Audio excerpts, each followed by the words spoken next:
시카고 기독교 방송 가족 여러분 안녕하십니까?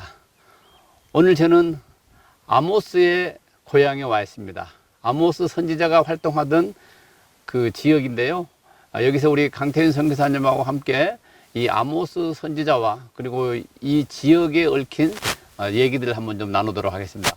선교사님 어서 오십시오. 반갑습니다. 네. 예. 그리고 또 계속해서 이렇게 방송을 하게 되어 있는데요. 우리가 서 있는 이곳이 지금 아모스 선지자의 고향으로 알려져 있죠. 아모스 선지자에 대해서 우리가 좀 먼저 알아야 될 것 같아요. 아모스 선지자는 그 아모스서에 보면은 드고와 들에서 목자의 역할을 했던 사람입니다. 근데 남유다 선지자로서 북이스라엘에 가서 하나님의 그 말씀을 전했던 사람이죠. BC 약 760년경 북이스라엘의 여로보암 2세 때에 북이스라엘에 가서 북이스라엘의 부패와 타락에 대해 하나님의 심판과 멸망 또 경고의 메시지를 전했던 선지자였었습니다. 바로 여러분이 보시는 이곳이 지금 드고아입니다. 저 위에 마을 보이는 곳이 드고아 그 마을이에요. 이것이 이제 그 아모스 선지자의 고향 드고아인데요. 그럼 아모스 선지자가 이스라엘의 그 부패와 타락에 대해서 경고하고 그들이 하나님께 돌이키기를 이렇게 원했는데 그 아모스 선지자의 이 고향의 배경에 대해서 좀 설명을 한번 해주시겠습니까? 이 드고아 이곳은요, 성경에 보면은 지금 밑에 보이는 이곳이 그 나할 드고아라고 합니다. 나할이라는 말은 그 영어로 하면 dry river입니다. 평상시는 건기 때는 이게 물이 없지만 우기 때 비가 오면은 물이 흐르는 강처럼 되죠. 그래서 이 밑으로 이어져서 내려가면은 저 사해 엔게디하고 연결되어지는 곳입니다. 성경에 보면은 엔게디에서 예루살렘으로 올라오는 고개의 이름이 있는데 그게 시스 고개입니다. 여러분 그 역대하 20장에 보면은 그 여호사밧과 아람의 그 전쟁에 관한 이야기가 나옵니다. 제가 한번 역대하 20장을 한번 읽어보겠습니다. 그 후에 모압 자손과 암몬 자손들이 마온 사람들과 함께 와서 여호사밧을 치고자 한지라. 어떤 사람이 와서 여호사밧에게 전하여 이르되 큰 무리가 바다 저쪽 아람에서 왕을 치러 오는데 이제 하사손 다말 곧 엔게디에 있나이다 하니 여호사밧이 두려워하여 여호와께로 낯을 향하여 간구하고 온 유다 백성에게 금식하라 공포하며 유다 사람이 여호와께 도우심을 구하려 하여 유다 모든 성읍에서 모여와서 여호와께 간구하더라. 남유다 여호사밧 그 왕 때에 그 모압과 암몬 자손들이 마온 사람들, 여기서 나온 마온은 헤브론 산지 유대 광야 위에 있는 그 마을입니다. 그 사람들이 엔게디에 모여서 지금 남유다 여호사밧 왕을 치러 올라오는 길이 바로 이 길입니다. 이 길로 쭉 내려가면 시스 고개하고 연결되는 겁니다. 지금 우리가 이 계곡 밑으로 나 있는 길이죠. 예. 길을 통해서 이제 예루살렘으로 올라오는 겁니다. 올라가고 이런 길이 되겠습니다. 그렇죠. 사실은 여기 사해를 와보신 분들은 아시겠지만 지금 나 있는 길은 최근에 난 길이고 성경 시대에는 그런 길이 없었죠. 그렇죠. 그래서 엔게디 쪽으로 해서 이 시스 고개로 해서 이 길로 해서 드고아 길로 해서 예루살렘으로 올라오는 대단히 중요한 교통로였습니다. 자, 그런데 그 모압 사람들이 암몬 자손과 마온 사람과 함께 예루살렘 치러 올라올 때 역대하 20장 4절에 보면은 유다 사람들이 여호와께 도우심을 구하려 와 다 경배하고 찬송했다고 했습니다. 그런데 이 전쟁의 결과를 보면 전쟁은 하나님 손 안에 있다는 것을 우리들이 깨달을 수 있습니다. 자, 보세요. 16장에 보면은 16절에 보면 내일 너희는 그들에게로 내려가라. 그들이 시스고개로 올라올 때에, 이게 엔게디로부터 시스고개로 해서 예루살렘으로 올라오는 거죠. 너희가 골짜기 어귀 여루엘 들 앞에서 그들을 만나려니와, 그 다음 말씀이 중요해요. 이 전쟁에는 너희가 싸울 것이 없나니 대열을 이루고 서서 너희와 함께한 여호와가 구원하는 것을 보라. 유다와 예루살렘아, 너희는 두려워하지 말며 놀라지 말고 내일 그들을 맞서 나가라. 여호와가 너희와 함께 하리라 하셨느니라. 그리고 그앗 자손과 고라 자손에게 속한 레위 사람들은 서서 심히 큰 소리로 이스라엘 하나님 여호와를 찬송하리라.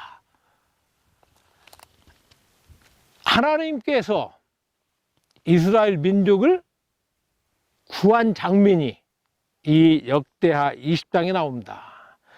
우리가 나라의 어려움이 처했을 때 지도자가 해야 될 일이 나옵니다.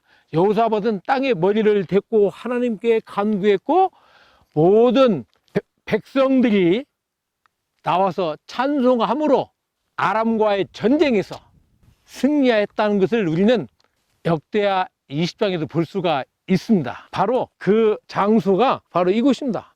아모스는 들에서 그 목자, 양을 치던 사람이었다고요. 그 목자였던 아모스를 하나님께서 택하셔서 북이스라엘로 가서 하나님의 경고의 말씀을 전하게 하셨던 거죠.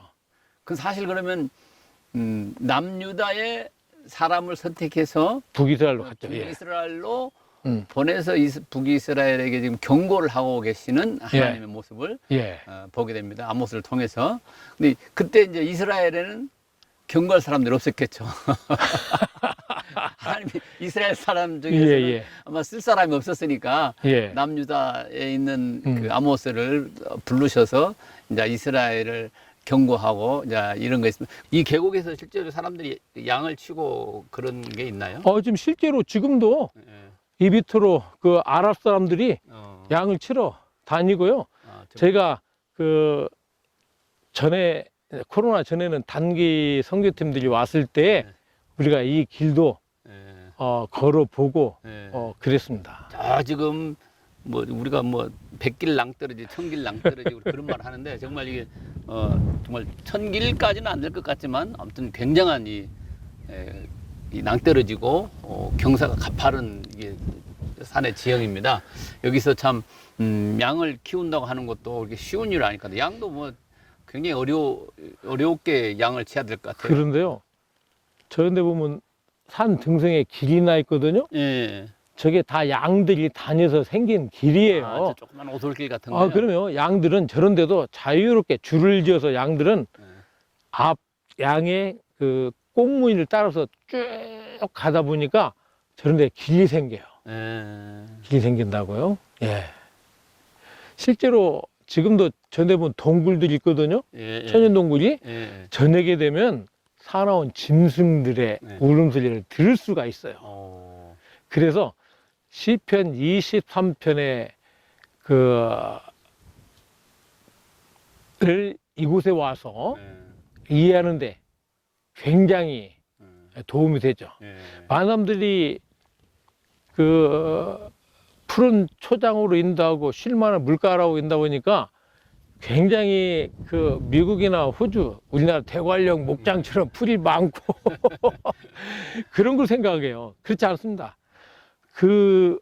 이 광야에서 양들은 목자의 음성을 듣고 그 조그마한 풀을 찾기 위해서 이 광야를 헤매고 다니는 겁니다. 그렇기 때문에 시편 23편 1절에 여호와는 나의 목자시니 내가 부족함이 없으리로다 라는 이야기 속에는 생명의 관계가 있습니다.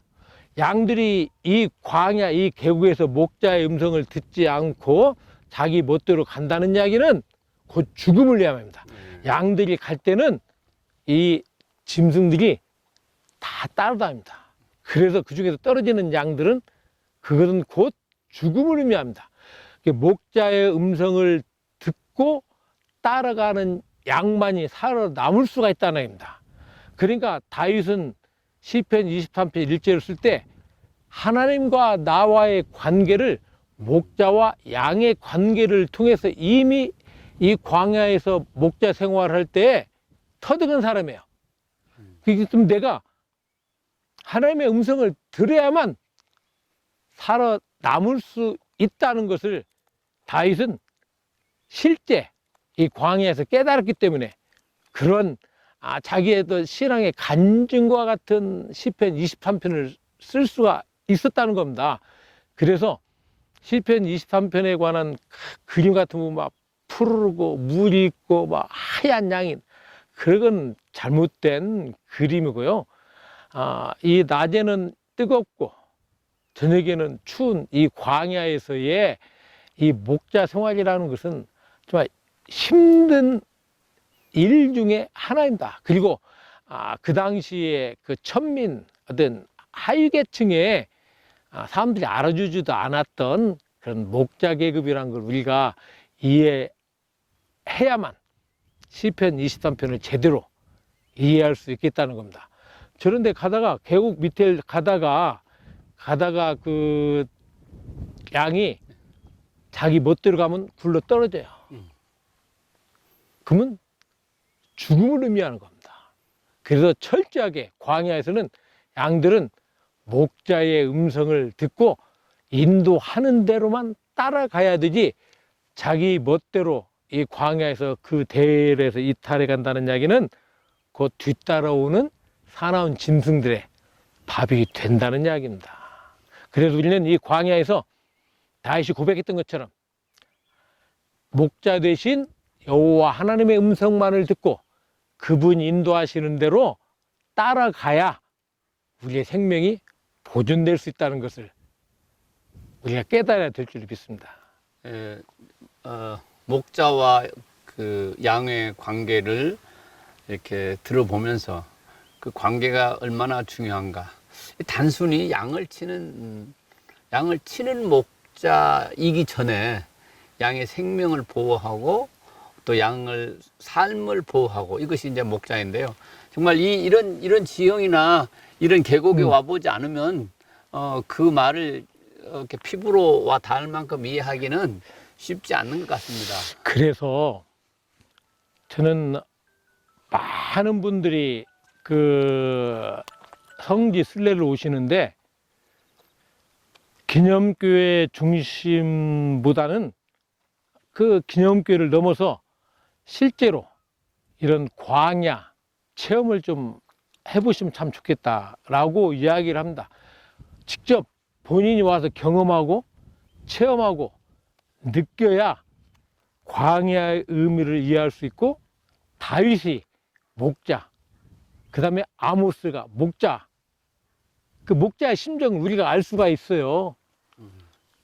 그래야만 목자 대신 우리 예수 그리스도의 심정 그리고 양으로서의 우리 자신을 돌아볼 수가 있다는 겁니다. 그래서 다시 한번 말씀드리지만 순례 오실 때는 이 광야 체험을 꼭 할 수 있도록 그렇게 하면 참 좋겠다라는 생각을 갖습니다. 우리가 그 양을 치고 또 사는 것, 왜냐하면 다른 나라도 양 치는 게 많이 있으니까요. 네, 옛날에도 한국도 뭐 양을 치는 것도 네, 좀 하긴 했는데 어쨌든 다른 나라에서 치는 양 치는 거 하고 지금 이스라엘 이런 척박한 광야 같은 땅에서 양을 친다. 그리고 목자의 생활을 한다고 하는 것은 다른 나라나 우리가 다른 상상으로 있는 거하고는 비교할 수가 없기 때문에 좀 현장감이 굉장히 필요한 것 같습니다. 이 현장에 와서 보면 사람이 좀 저도 와 보니까 걷기도 힘들고요. 걸음 자체가 힘듭니다. 사람이 걸어가도. 근데 양을 몰고 이 길을 걸어가야 된다는. 그리고 이 풀이 굉장히 지금 따갑습니다. 지금 여기 있는 풀이 따갑고요. 가시가 많고, 원래 척박한 땅에 이 살면은 좀 가시도 많고, 뭐 선인장이 사막 같은데 막 이렇게 크는 것처럼 네. 이 땅도 양이 먹기 좋은 풀만 있는 게 아니고 양을 상하게 하는 풀들도 굉장히 많은 것 같아요. 이제 가시 풀들 제가 많은 거 보니까. 이 지금 이스라엘이 지금이 건기입니다. 건기. 이스라엘은 두 개의 기후로 나누어지거든요.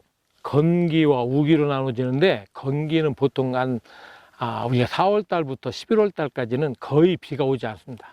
그러니까 이 산천 초목이 바짝 말라요. 그리고 우기 때 이제 비가 오는데, 그때는 그래도 좀 푸르러요. 근데 이 건기 때 양들이 이 광야에서 그 풀을 찾기 위해서 온종일 광야를 헤맵니다. 그래서 길이 나는 거예요. 풀이 뭐 대관령 한국의 목장같이 그냥 자다가 옆에 풀이 있고, 저기가 풀 있는 게 아니에요. 그 조그마한 광야에서 풀을 찾기 위해서 하루 종일 광야를 돌아다녀야 돼요. 그러니까 그 양들을 이끌고 광야를 다니려면 목자가 어디 가면 무엇이 있고 물이 있고 그걸 다 알아야 된다는 거예요. 아시겠지만 이 낮의 광야는 굉장히 뜨겁습니다.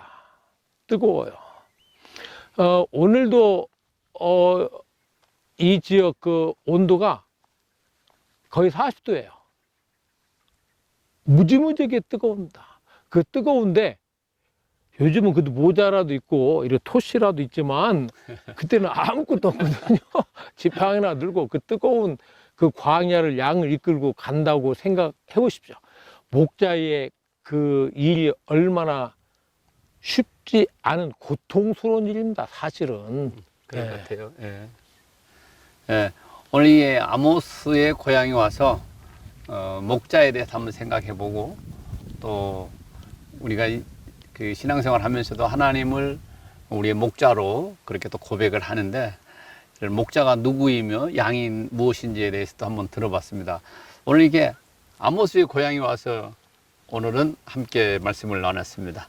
수고하셨습니다. 대단히 감사합니다. 감사합니다.